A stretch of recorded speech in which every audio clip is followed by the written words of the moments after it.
Now, the latest round of talks to revive the landmark 2015 nuclear agreement between Iran and world powers have ended in Vienna. All sides have agreed to resume negotiations in the exact location next Wednesday. President Joe Biden says he's ready to lift sanctions and reverse Donald Trump's decision to pull out of the deal in 2018. But first, Washington wants Iran to return to the full limits imposed on its nuclear program. The Iranian president says negotiations are on the right track. But the U.S. State Department is cautioning against expectations of any immediate breakthrough. These talks have been described as constructive, as businesslike, as accomplishing what they set out to do. And that is true.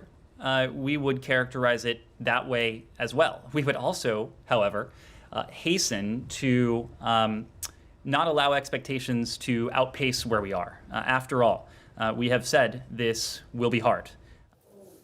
Let's go over now to Asad Beg. He joins us from the Iranian capital, Tehran. So what happened in today's talks, first of all?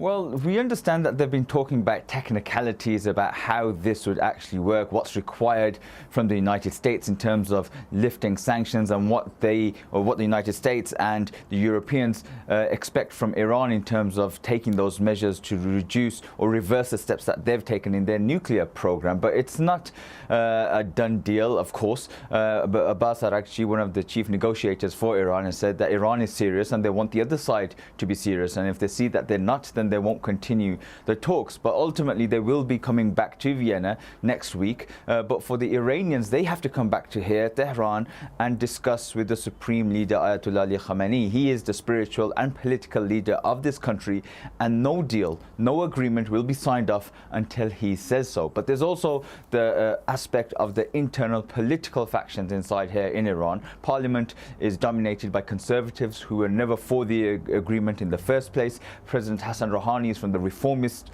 camp. He really wants this deal to work out. He wants the JCPOA to be revived because his presidency comes to an end later this year, and he doesn't want to be remembered as the president that resided over a failed agreement, and also he wasn't able to deliver on his promises of getting those sanctions lifted. So